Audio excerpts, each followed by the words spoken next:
안녕하세요. 반암동물병원 임휘민 대표 원장입니다. 건강검진 받아보시고 결과표를 받았는데 ALT, AST, BUN 이런 수치들이 굉장히 많죠. 이걸 보고 우리 아이가 건강한지 아닌지 바로 감이 잘 안 옵니다. 오늘은 이 검사 결과표를 저와 함께 한 줄 한 줄 풀어보는 시간을 가져보도록 하겠습니다. 이 영상을 다 보시면 이제 검사 결과표가 크게 어렵게 느껴지지 않으실 거예요. 제가 오늘 설명드리지 않는 수치들은 보호자님들께서 크게 신경 쓰지 않아도 되는 수치들이에요.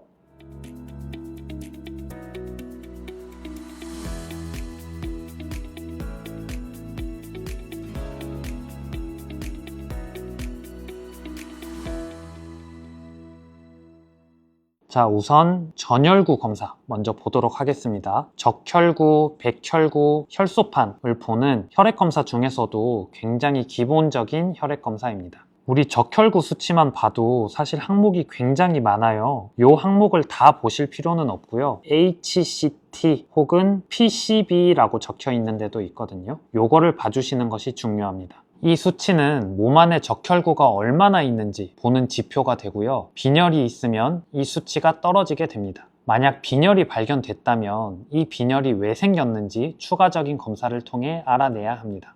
다음으로 백혈구 수치. 백혈구에서도 종류가 여러 개 있지만 이렇게 WBC라고 적혀 있는 부분만 봐주시면 됩니다. 백혈구라는 거는 우리 몸 안의 병사라고 생각하시면 됩니다. 다음으로 혈소판. 혈소판은 우리 몸 안의 출혈이나 혈액의 응고 능력 문제를 확인하게 되는 수치입니다. 혈소판에 문제가 있다면 피가 났는데 잘 안 멈추거나 멍이 잘 드는 증상이 생기게 됩니다. 여기 혈액 검사 결과에서는 플레이틀렛이라고 적혀 있는 부분을 봐주시면 되고 PLT라고 적혀 있는 부분들도 있습니다. 방금 설명드린 전혈구 검사는 적혈구, 백혈구, 혈소판, 즉 우리 몸 안에 산소를 잘 공급하고 있는지, 염증과 잘 싸워주고 있는지, 피가 멈추는 기능에 문제가 없는지를 봐주는 검사입니다. 자, 다음으로 혈청화학 검사를 보도록 하겠습니다. 장기의 기능과 전반적인 건강 상태를 평가하는 검사예요. 간 수치, 콩팥 수치 이런 거 많이 들어보셨죠? 간 수치 중에서도 보통 5가지 종류가 있는데 ALT, AST라고 하는 것은 간세포에 염증이 생기면 수치가 올라가게 됩니다. 그리고 ALP, GGT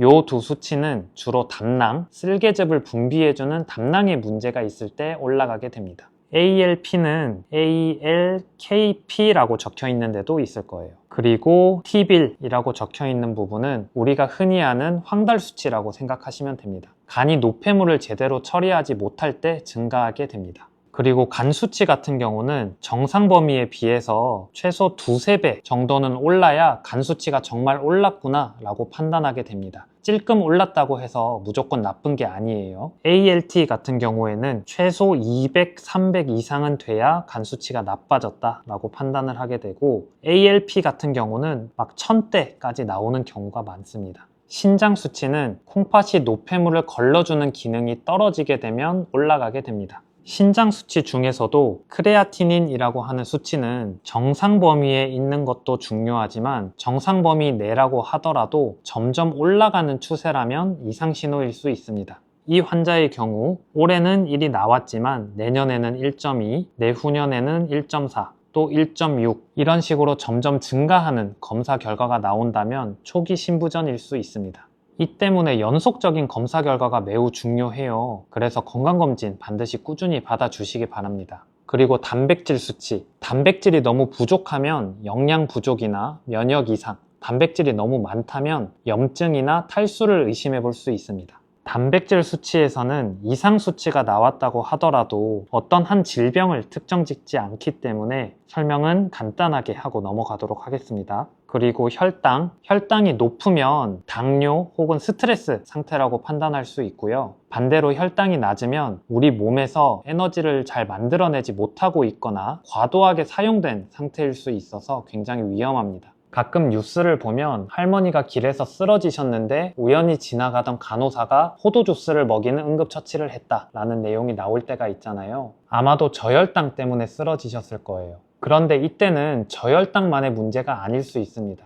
건강한 사람들은 꽤 오래 굶었다고 해도 저혈당이 잘 오지 않습니다. 다른 질환 때문에 저혈당이 왔을 가능성이 있기 때문에 저혈당은 위험한 신호일 수 있습니다.